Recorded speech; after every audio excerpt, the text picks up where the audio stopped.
Addictions can have far-reaching impact not only on the individual, but for their families and communities. Now, an innovative approach has the ability to transform people's lives and keep our community safe. Sounds like a good deal to me. Learn more next on Speak Your Mind.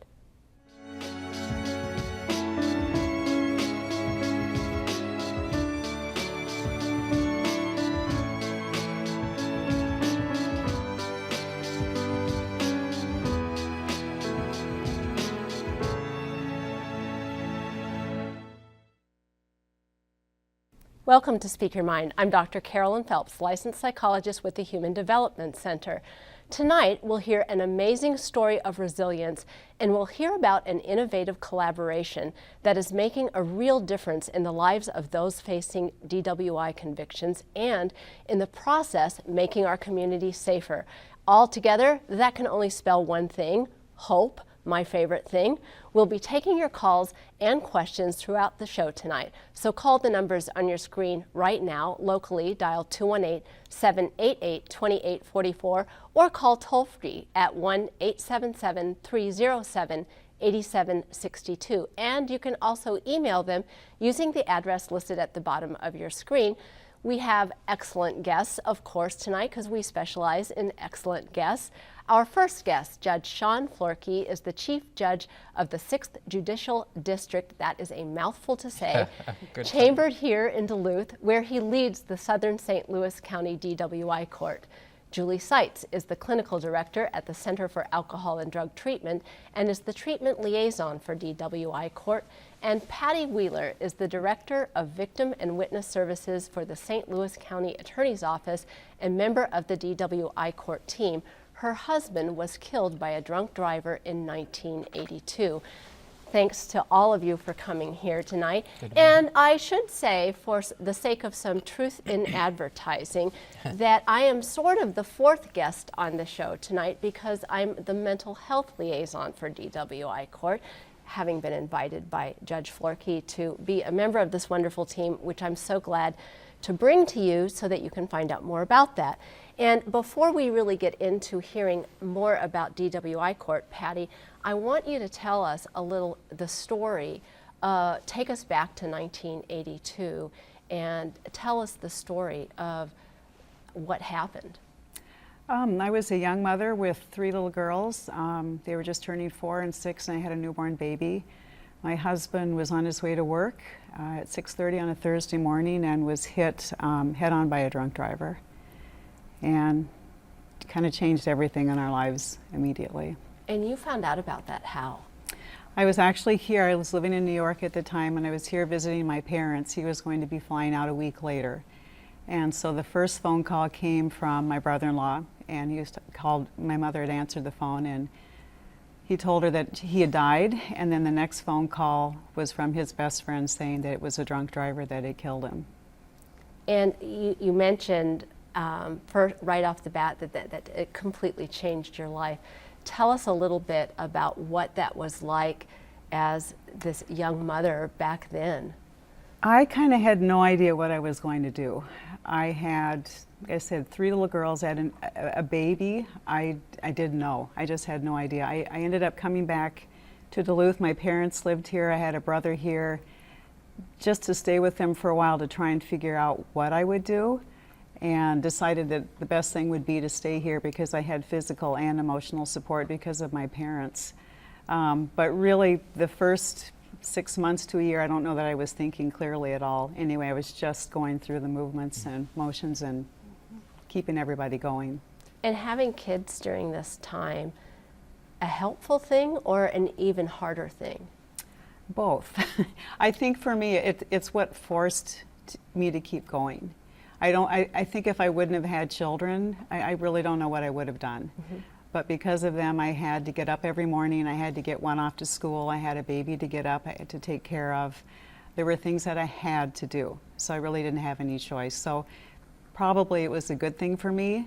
The bad part is that they didn't have their father, so and never were going to know him. But it forced me to keep going. And I think I love what you said though too about the part about that getting into that routine, because your children needed that routine. Yep. And their need for that routine forced you to get back into that routine, which we know is so healing during traumatic times in our life, that we will all face, that we won't all face the tragedy that you faced Yeah, then. absolutely. It was important for me. We've heard now, we're going to take a little break from the story, and we're going to weave Patty in and out of the story as we go on. And so we've heard that side in the worst case scenario of what it means to be, in this case, the victim of a drunk driver. That's one side of that. And historically, because this happened back in 1982, tell us a little bit about the evolution of how drunk driving was handled and has been handled. I think you see a real continuum back in the day, and I don't know what the sentencing was in that case. Probably very little to nothing, right? 9 months. Yeah, I mean, DWI was kind of treated as shake it off and go away, and people would have multiple DWIs. The concept of a felony DWI, meaning a more serious penalty, is really pretty new in Minnesota. The harm, the fatality has been treated more seriously. Escalating DWIs hadn't. So really in the last 5 to 10 years, we've started paying more attention to the repeat DWI offender. And penalties have ratcheted up, length of sentence, probationary or whatever, has ratcheted up over time. But then another thread has come in, and it's the idea that we've got a person, by and large, a repeat DWI offender is a person with an addiction. And if you want them safe in life, you need to deal with the addiction. So I think those two, taking it more seriously, but then also trying to look at the underlying causes and what's going on. And it's so interesting because you said if you take a look at this person, this is a person with an addiction. And I think that there are a lot of people out in the community, and you read in the paper, Joe just got his 7th DWI, and the first thought that comes to people's mind is not, oh, he must have an addiction. It's, what is he doing out driving still? Why isn't he in prison? And Julie, talk to us a little bit about the addiction piece of that. Well, it evolves over, for most, over a number of years. And so what starts with less harmful consequences often end up with more severe consequences, not only in the legal system, but personally, within their families, within their physical and mental health. And so what we tend to see with the folks that we work with multiple and felony level DWIs is that their addiction has been literally driving their cars. Not to say that we aren't holding them accountable and that we aren't treating this very seriously, but they make poor decisions as a result of being under the influence and their addiction. Well, and if you send Joe to prison, Right. he's an addict when he comes out. Right. You've taken whatever period that he's out of society, and then he comes back in the same raging condition he was, or worse. Right. So if you can do both, if you can address the Right. addiction and do your best to ensure public safety at the same time, you might have kind of a double win. You might get somebody sober who's not going to do it again. Mm-hmm. And you've also not had the cost and the impact and the kind of life cost that prison has. So tell us about DWI court now. So we start off with 9 months for killing somebody. I mean, in our evolution that we're talking about tonight, 9 months for killing somebody. And that was unusual in that time. That was high. Yeah. that was high Yeah. in that time, That was which actually is time. amazing to me, and this has to be amazing to you as you're listening to it. And then we move to taking this more seriously, and they go to prison. But now what we see is that prison isn't doing anything to stop the problem, Right. and so we are fake safe Right. in our community. Right, or because kick it down the road. Yeah, and this guy, to get into our DWI program, would have to have the victim's blessings. That's our deal. So we're not talking about bringing someone in who's harmed somebody like that. We have one person in, but it's only because the victim's family came forward and said, we want him in. So But- let's talk, I'm yeah. going to interrupt you. Yep. DWI court, tell us, first of all, what your interest in it was and what it is exactly. What does it do? It's the idea is that you ought to deal with people where they're at. If they're low-level offenders, don't give them a high-level consequence or high-level interaction. You can make them worse. But I saw when I started that we didn't have real solid tools for dealing with the repeat DWI offender. DWI court is built around treatment and collaboration and heavy-duty accountability. Probation isn't at the table. Probation is our biggest piece. We got a probation officer or two who are in people's lives constantly, 2 or 3 times a week, daily call-ins. So you have this accountability for the public safety piece, and then you're working with treatment. That's not a part of regular, that's different from regular It's probation. hard, you know, regular probation officers have 100, 110, 120 folks on their caseload. Very hard to have an intensive intervention with that kind of deal. So these folks are really actually being monitored at a higher level. Oh yeah, yeah. You wouldn't choose it if you were given the choice. And then you have this treatment-based response that focuses on the individual and informs us constantly. I know every Friday where everybody's at in treatment and on the accountability side. And what changes people's behavior over and above treatment is a quick, certain consequence, not a long, drawn-out, draconian consequence. Boom. If you drink today, you will be in trouble tomorrow. Who qualifies for the program? We started by taking only felons, and that's folks with basically 3 priors. What we've found is we're actually kind of working our way out of business a little bit, and our felonies have decreased some, so we're moving upstream and taking people sooner. And so that's a requirement. And what's the requirement from the treatment perspective? When I first joined the team, the requirement was that they had a substance dependence diagnosis. I think we've evolved over the years where we have taken folks where they have met abuse criteria, but they also met criteria for high risk, high need. Right. And that is a matrix that is one that's going to prove to be very effective for these folks. And high risk, high need is what we cue on. Yep. That's the folks who we should be targeting and who benefit the most from our intervention. Right. You don't need a low risk, low need person in there. Even if you're mad at them, even if they've offended community sensibilities, they don't fit. So you're wrong sizing them. Patty, tell us about your involvement in the court. And the first thing I'm interested to know is that, you know, is how you even get to the point where you would be a part of this team and just not say, you know, it's like they just should all be in prison. That was my belief. Yeah. Absolutely, that was my belief. They asked me to be on it when they first started because of my involvement with MAD, and I guess that was something that they wanted on the team. And I remember Mothers Against Drunk Drivers. Yep.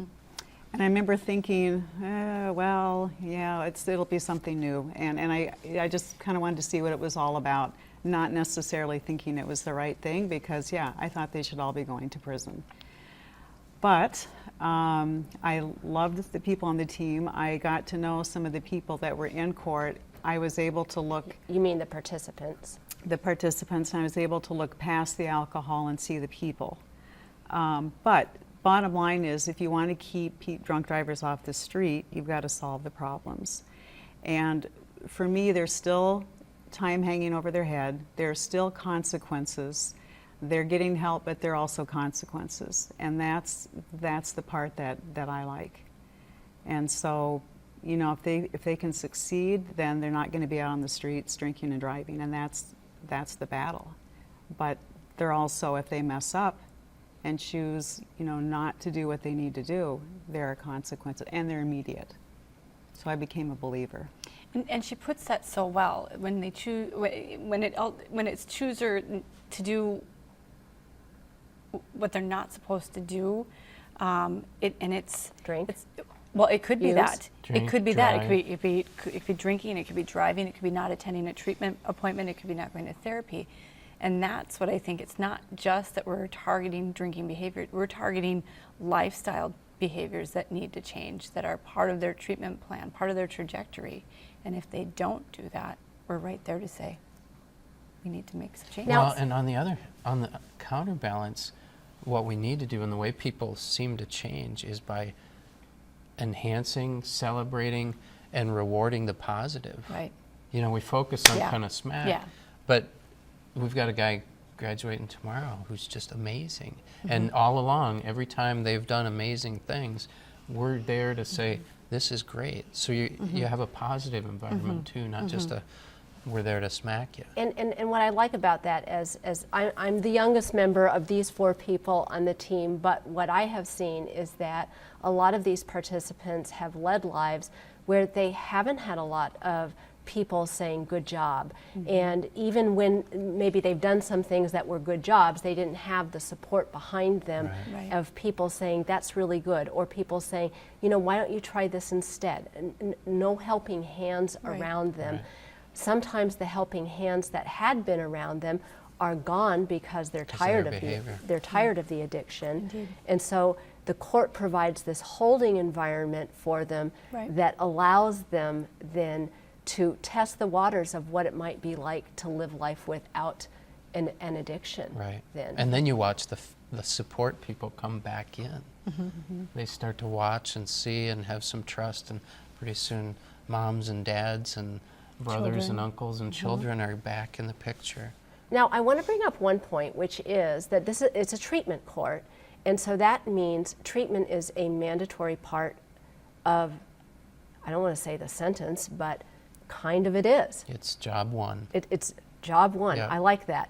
And so, Julie, you and I know that in the best of all circumstances, being told to go to treatment, sometimes in our other jobs, we would kind of sigh and go like, oh, we like it to come from the person. So talk a little bit about that part. Well, there's been some substantial research that indicates that court-ordered or self-referred, there's little difference in the outcome. And you know, using a strategy that enhances the internal motivation or external motivation will often find better results at the end of treatment. So that's the approach that I know that we try to encourage with our participants, is we find that internal motivation or the external motivation and support it. And again, we've had folks who've been through it a bunch of times. Lots of times.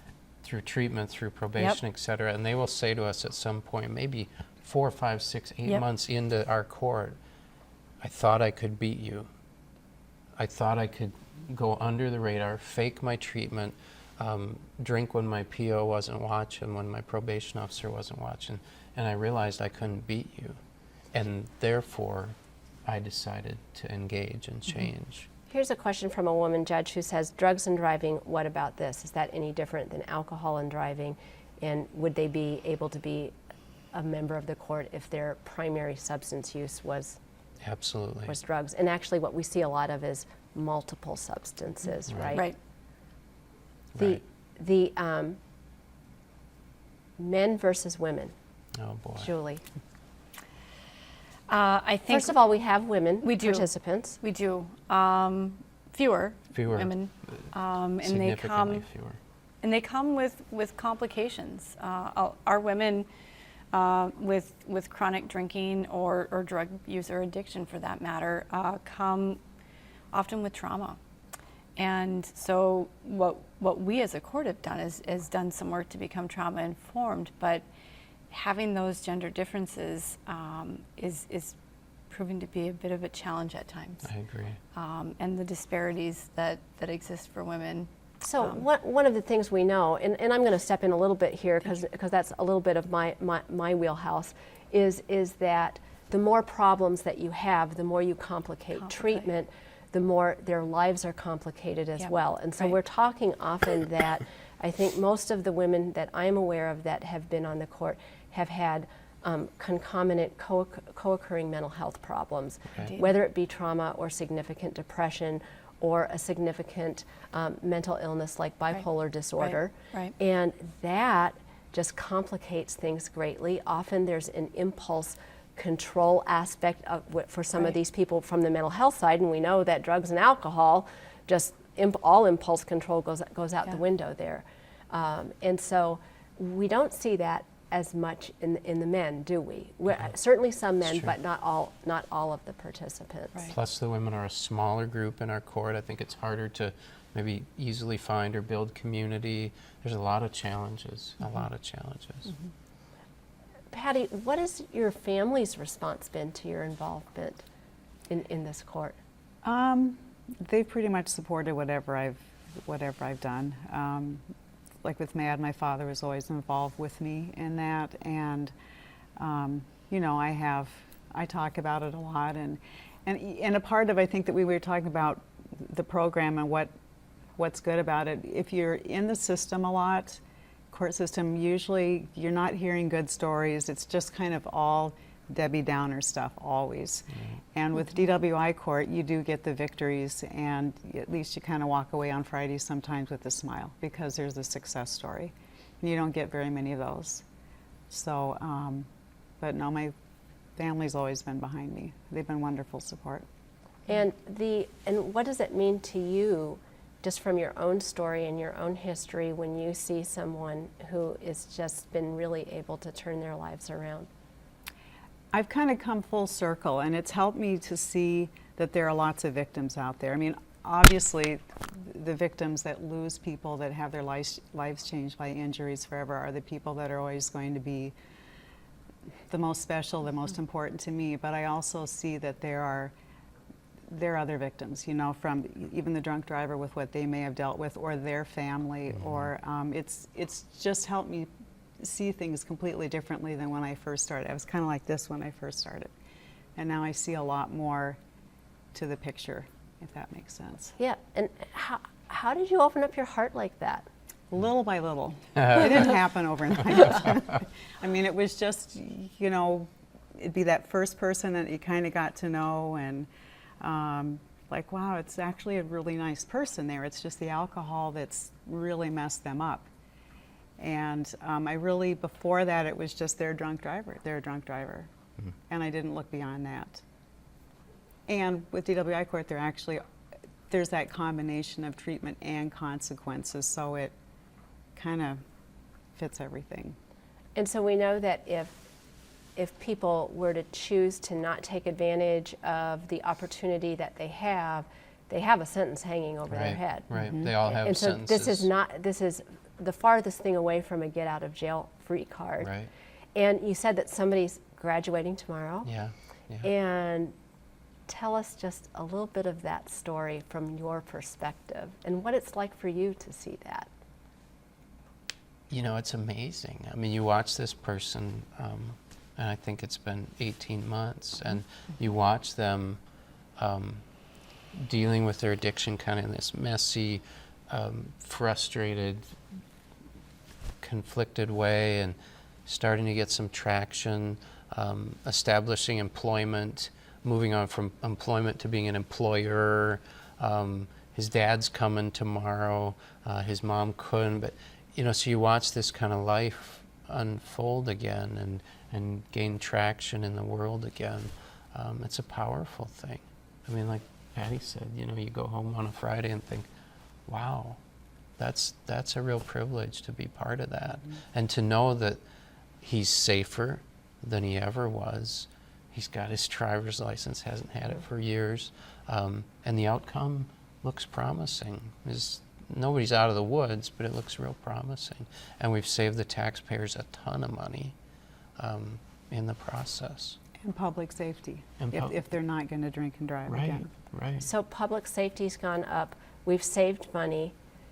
Somebody has their family back. Right. They Paying have their taxes. life back. And the downside is Yeah. not seeing it. It's a Right. victory. Right. And what's it meant to you, Julie, to be a part of this court? It's been transformational, actually. It's been a real positive part of my career, but it's been such an amazing experience watching our participants have, and helping a system that was traditionally, we come to the table with so many different hats, and to come to the table and to be able to help people see the victories of our participants and the changes that they are making has been probably my greatest reward. Thank you all for being here. We're out of time tonight. Unbelievable how fast this goes. What an amazing story of resilience that you heard from Patty Wheeler. And not only has she clearly thrived in her own life, but she is an inspiration to all of us. That for her to go from that tragic day in 1982 to the opening of her own heart, from what you have heard here, is a story that we can all take into our lives during the moments when we need that sense of inspiration to help us move forward and open our heart. The DWI Court team does just that. It makes our community safer. It transforms lives. There's nothing to like about this, right? Thanks so much for you being here tonight on this rainy night. Where else were you going to be anyway? And don't forget to visit us on the web at speakyourmindonline.org, where you can find a schedule of our topics and resource links, and read my blog, where I'll talk more about this issue and answer some of your questions. You can also email us your questions about next week's show, when we'll be talking about schizophrenia and psychosis. I'm Dr. Carolyn Phelps. Thanks for watching, and good night.